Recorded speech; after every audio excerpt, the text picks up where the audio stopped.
I'm not an influencer. I'm a business person. I have two businesses. One, a personal branding coaching and consulting agency that teaches women how to show up online strategically and confidently. And secondly, a business organization where we provide business training for women. It's called Enterprise and Heal. So we hold trainings and conferences. And right now, we're even training secondary school girls on entrepreneurship. What all of these things have in common is me. I'm the brand. That sounds funny since our podcast is called She's the Brand. The reason why I took the time to explain this to you is that I have managed to create a brand that attracts opportunities. People are asking to work with me and my organizations. People are asking for coaching. People are asking for speaking. People are asking me to work with them so that their brand can get the trust that my brand receives. You can have that exact same thing too. And in this video, I'm going to show you how you can build a brand that attracts opportunities like these and gets you paid. Step one is to show up like an authority, even if you don't feel like it. I've made a video where I was talking about how many people who are where you admire started even before they're ready, and waiting to feel ready is really just making you waste time. Now, I'm sure you've heard the phrase thought leadership. What this means is that you are showing yourself as a leader by virtue of what you put out. And I will tell you here that thought leadership is infinitely better than basic content. That is content that you put out just to post or just because a trend is going on or just because, right? Without a strategy, without a reason. Every single thing you put out should have a reason. It should be like a boomerang. You should be able to measure whether this content did what it was supposed to do. For some types of content, it is visibility, right? It is relatable. Many people will like it. For other types of content, it is trust. It is not everybody that may like it, but the people that know exactly what you're doing and the people that are your ideal clients will resonate with it. And there are some types of content that are only for specifically the people that are ready to work with you. So you have to know exactly the work of your content. Today, that's not what we're talking about. Now, thought leadership is content that positions you as a leader, like I already said. How do you create thought leadership? Number one, you need to know what is going on in your niche and in your industry. Regardless of the industry, there are industry leaders, the people that actually set the pace, the people that create the trends. In my industry, we're looking at people like Tony Robbins, people like Mel Robbins, people like Grant Cardone. These are people that have their hands so in the pulse that, they are basically trend setting. Now, these people have newsletters or podcasts or YouTube videos. People like Myron Golden, right? Follow your industry leaders so that you will always be in the know as to what is coming your way and what direction the industry is going. You're going to be an industry leader one day, but for now, you are probably at beginner or mid level. Follow the leaders, learn from them, and then you then share the information with your insights to your people. The second thing I would recommend as regards thought leadership is have some sort of talking head videos. If you don't know what talking head videos are, this is it. Talking head videos are essentially you speaking to the camera like this, only they usually go on short form platforms like Instagram and TikTok, maybe even LinkedIn. LinkedIn is putting up to video now. What talking head videos do is that they give you a feel of the person's energy. They tell you whether or not that person is confident in what they are saying. If you do talking head videos, at first you're going to feel cringe. Why on earth am I talking to a camera when there's nobody around? Gradually, you will start to become confident in yourself and in what you're saying, and your videos will get better and better. What that does is that it starts to position you in people's minds as somebody that is confident enough to come and speak on camera and pass a message. It's going to position you as somebody that is confident enough in their expertise and in what they know that they can come and bring their insights online. This is not for the faint hearted. So I understand the fear, but I promise you, if you can get over the fear of cringe, the fear of judgment, the fear of the industry experts thinking, what do you even know? And I know I had that fear myself. You're going to get to a place where, by virtue of falling and standing and trying, you actually have the experience that makes you an expert. My third suggestion is that you work on your own unique framework. There is nothing new under the sun, yes, but every day we find better and better ways to get things done.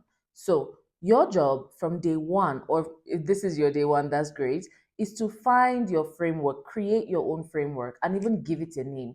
Your framework is just simply what it is that you do and how you do it, right? How you provide the solution that you provide. So head over to ChatGPT, our best friend, and put it in. Say, I help this person do this. Here's how I do it. Number one, we get on a call. Number two, we get some clarity. Number three, I create a document that just tells them the process. Number four, this is the process.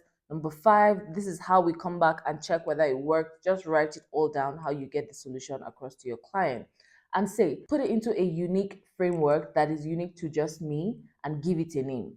You will be surprised at how seamless this is. So you see, all you had to do was give it what was in your mind. And now you have a framework that's got a name. Now, every time you talk about your offer or you talk about working with you, say, oh, this is my unique framework, and really is unique to you because it came from you and your experience and your expertise. You don't have to steal somebody's framework. You don't have to copy your coach's own. You can create your own. Now, all of these things should come together to say, I'm the person that you need. The second thing that you want to do is speak like the person you want to become. Because the way you present yourself is how you attract opportunities. Everything about you online should communicate authority. Your bio. Optimize it for credibility and for authority, not just fun facts. Loves to read, great. How does that help? How does that build your authority? Right? Read 1,000 books, that gives you authority. So again, if you don't know what to do, put the things that you want to communicate into ChatGPT and say, optimize this for authority. That is what it's there for. It's not there to write your content for you. It's there to refine it to sound how you'd like it to sound. Second tip is to speak with clarity and confidence. Drop words like kind of, or maybe, or I think, right? When you're speaking, speak straight, like you know exactly what you're saying, like your word is law. My third tip on this note is to document your life, be the content. If you are the content, you are showing people that you know exactly what you're doing. Show people your process. Even if your process is sitting in front of a laptop, show yourself doing the work that it takes to become an authority. Until you do that, you're just going to be talking words, and people want to see what's going on. People want to know the work that you're putting in. So tell them about the work that you're putting in, but also show them. I always say that if you want to be an expert, you have to communicate like one. And that's why I wrote an entire book on how to communicate and articulate your expertise. My book, That Internet Thing You're Doing, is precisely for women like you, African women like yourself who want to build a life of privilege and impact through the internet. My book covers strategy, confidence, and clarity for you as you build. Pre-order opens up 1st of March. So if you're watching this after 1st of March, you know what to do. Link is in the description. If you're watching this and it's May 17th, well, we had the book launch already. But if it's not, then go ahead and get your copy of the book and send me any questions you might have. And finally, number three, make it easy for the people who want to hire you or work with you. Have your things in place, have your brand together, do the work beforehand. I was doing an interview the other day and I remember saying, your headshots is something you do before the opportunities come.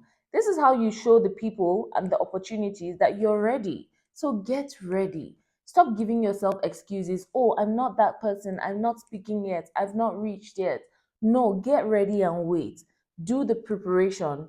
Enter preparation stage like it's a battle because it is. It is a battle against mediocrity. It's a battle against inconsistency. It is a battle against everything that is telling you that you are not enough because you are. So, first of all, get your headshots. This was me getting my headshots the other day, and I had a blast, and I know that I'm ready for the Forbes cover. Two, have a clear call to action in your bio. Say what you are, say what you want to be. Available for speaking opportunities. Have a form for speaking, even if you have never spoken anywhere in your life. If your future self speaks, you should have a form where people can apply for you to speak. If your future self writes, you should be writing now. If your future self writes books, you should be writing something right now, something on Substack, something on LinkedIn, an article on your blog. You should be writing something right now. Whatever your future self does, there should be something that shows you are ready for it. If your future self has a talk show, I want to see you on YouTube, sis. If your future self is hosting, let me see your podcast. How are the people going to know that you are ready if you're not doing whatever you can in your own way where you are? Your brand should show I'm ready. Most people think personal branding is about looking good online, but in reality, it's about positioning yourself in the place where everybody makes decisions. It's about positioning yourself for the right doors to open. Everybody is online. The decision makers are online. The opportunities that will change you are online. The people that are making these decisions are online. My book gives you the full breakdown, step by step, of all the strategies that will position you properly on the internet. You should definitely get your copy. If you would like to work with me on a one-on-one basis, I do have some slots open. Matter of fact, you can book a free call with me because all of my community members have access to a free call, a free 30-minute clarity call that will allow me to assess your brand and see if we're a good fit to work together. All of the links are in the description. And before I go, of course, I will ask you to drop a comment if this helped you in any way. And don't forget to like, to subscribe, and to share this with somebody that you know needs to hear it. Again, thank you so much for being a part of my community, and I will see you next time. Bye.